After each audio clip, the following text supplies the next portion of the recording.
When programming a class, it's important to make sure whether you're doing head-to-toe movement or a spot-specific movement, like targeting the abs one day or targeting the glutes, which would be spot-specific.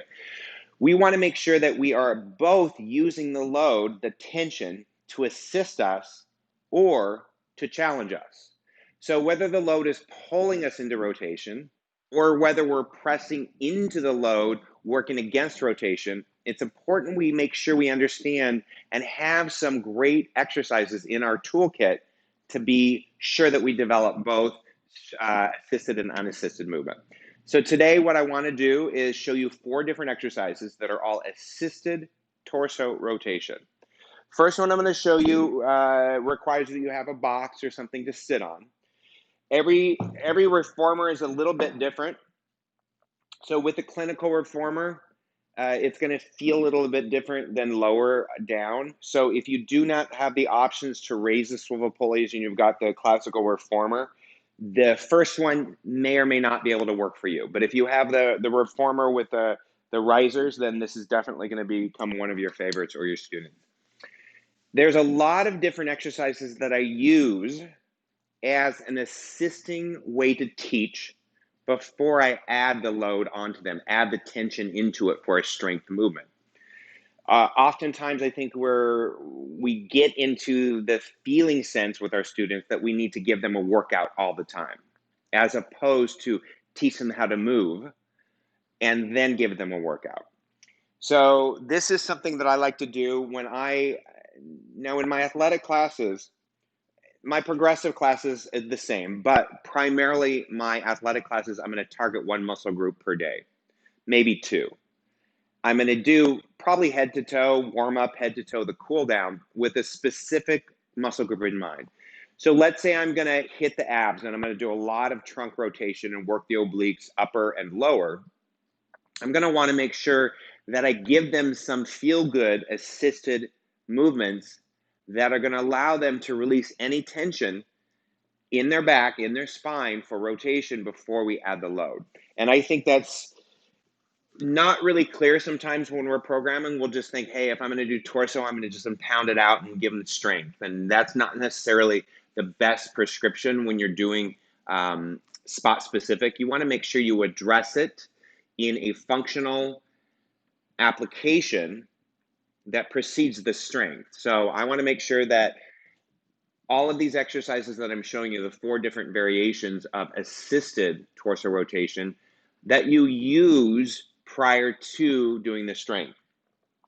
So quickly before I show you, set up, risers up. I've got the long box. Now what you may or may not be able to tell is I want that long box center. So right now you can see it's justified a little to the right. So I'm going to bring it in. And basically I want it center of the swivel pulley. And that's going to make sure that the swivel pulley is not going to be offset when I do the rotation, because I'll show you both sides. This is one that I use quite often in my method classes, in my tutorials on teaching spine and trunk rotation. And as if you've watched the videos in the progressive workshop, and I go really into depth in those, the 2 ways to move, we can either rotate the torso or we can rotate the pelvis, but both are lumbar rotation. Both are lower back rotation. One is just above and one is below. So this is technically above. If you don't have space between your reformers or you're in a really tight spot and you want to do this, all you have to do is take this guy, loop it around a couple times. Now I've got these new pegs by Balanced Body and they're really slippery. So they slide. So sometimes I'll just go ahead and bring it across the shoulder rest. And I'm on a yellow. We basically want to make sure in the start position the carriage isn't fully closed, because we want some spring tension on there. So I'm going to give this a set, see how it feels.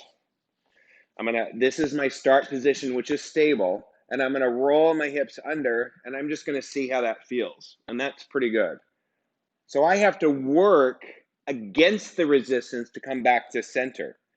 Also, when I'm teaching and I've got this visual cue of where the riser is, I want to keep that at my center mass. So I can tell oftentimes when our students are rotating, they're going offline, and it's really hard to keep them online when they don't understand where center is. So I can have them watch that swivel pulley, and I can tell them simply take the elbow and reach it to that swivel pulley and back. So that way the elbow doesn't cross the midline either, because I've got my pubic bone, the center mass, aligned with that riser, which gives them a reference point. So I rotate and back. Now you're going to notice that I'm starting with my hand on the box. Let me show you the other side. Start with my center mass. I'm going to roll under, and then I'm going to reach that elbow to that swivel pulley and then pull back. Now I want to make it a little less stable. Hand can go on the thigh. And even less stable, I can do an arm reach. Let me show you that on this side.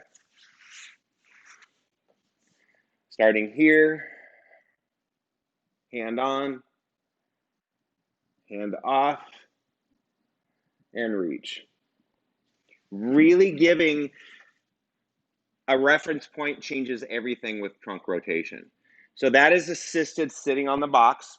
Let me show you assisted standing hand on the carriage. If you've purchased my workbooks, you'll know that I don't create names. I don't call something like the Superman or something like the, I don't know, what is elephant? You know, I just don't give them names. What they are is what they are. That is short, that is long box on the floor, assisted torso rotation. I find it easier because I come up with so many different exercise variations that I cannot name them all. That also is a great precursor to crisscross. So sometimes I'll start it there, just like I showed you. I'll have them post the straps, and we'll stay on the boxes, and we'll do some crisscross, some bicycles. It's really quite nice to add that component at the beginning of some mat work, technically done on the box. So I'll show you first hand on the shoulder rest, then I'm going to show you long box, and then I'll show you hand on the frame. So these are 3 different variations. So we can start with our body aligned with the pubic bone when we're doing strength and we're pushing into the resistance. But in order to have it facilitate assist, we want to start behind it. Then we're going to bring the carriages because we want that spring tension to pull us into it. Now, this is a little higher level because they need to know where their body is in space. I talk about a skewer. Imagine that your torso is on a skewer. And I know that some people are like, oh, that's just gross. But if you can give me another reference and a cue to think about that's going to keep them on an axis, please let me know. So I want to make sure that they're on that skewer, they're on that alignment. You're going to have to play around with what feels best for your hand position. I personally like them either here or both here.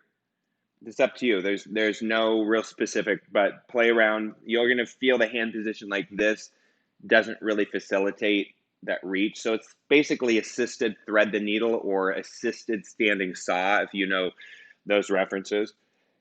So I'm going to spot somewhere on the carriage, or the frame. So right about there where my hand is.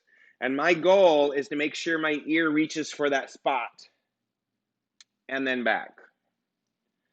What I don't want to have happen is my body laterally flexing or my hips moving. If I need to stabilize my students, I will have them put their shins up against the carriage. Therefore, now their pelvis is going to be less moving. As I rotate, the hand is being pulled in assisted rotation and then back. Now I can stay high, or I can add a little bit of flexion and drop down. It's entirely up to you. So that's the assisted version.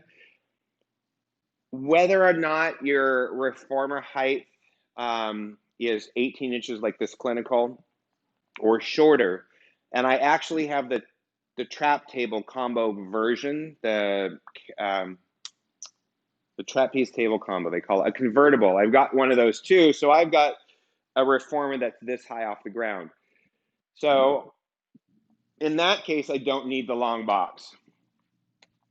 But since the majority of our industry is at 14 inches or lower, you're definitely going to want the long box for this. It just puts you in a better position and feels good.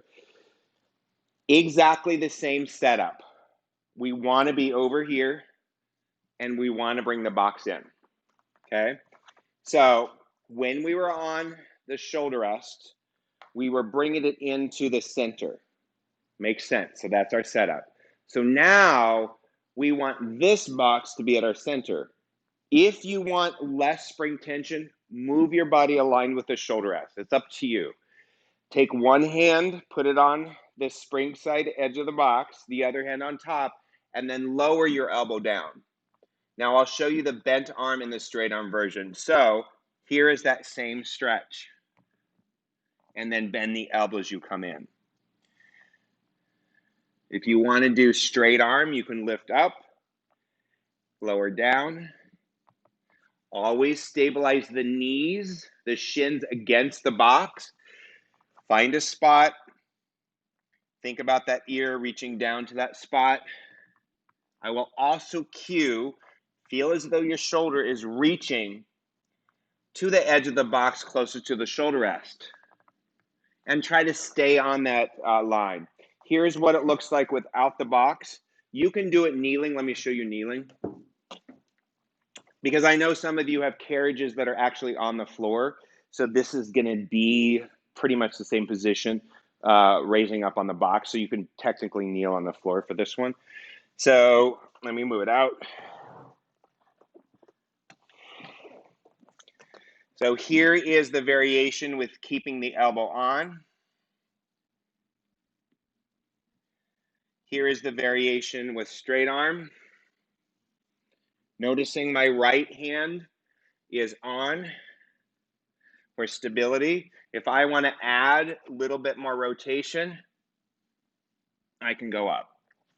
I'm a big fan of close chained movement when I'm teaching movement, and then give them the ability to progress up to more open chain, unstable movement. And then last but not least, I'll show you a kneeling version on the carriage. So I'm going to pull myself out towards the end of the carriage. I'm going to have to play a few times. Now, this is a little bit more advanced. I'm not going to show you the pelvic movement. If you guys already know this series, that's great. I've seen it done quite a few times. So I'm going to bring myself towards the spring side edge, and I'm going to lower my arm. And so what you're going to find is when we do the movement, sorry. Oh, there we go. I was going backwards. I was thinking about the other exercise. When we're doing the movement, we can either drop it down, long lever arm, which is what I'm doing here.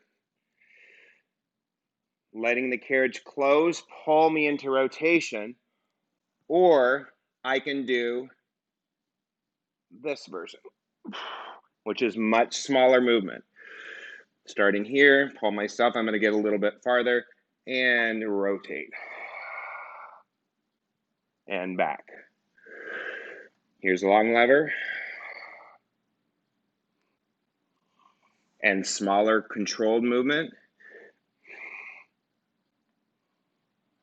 So you can play around with those different variations of movement, of rotation, of the torso. Let me show you one last one. I just have so many, but I wanted to keep it to 4, but this is another one that I really, really like. It's using the risers. Hold on. There we go. All right. So I'm going to start with my arms crossed. And as the carriage closes, I lower down.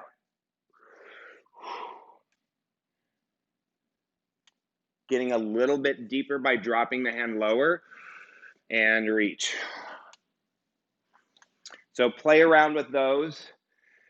I'll do some more tutorials on the difference between assisted and unassisted trunk rotation. And try to do some of these variations prior to adding that load and working the abdominals and rotation for strength. Thanks for watching.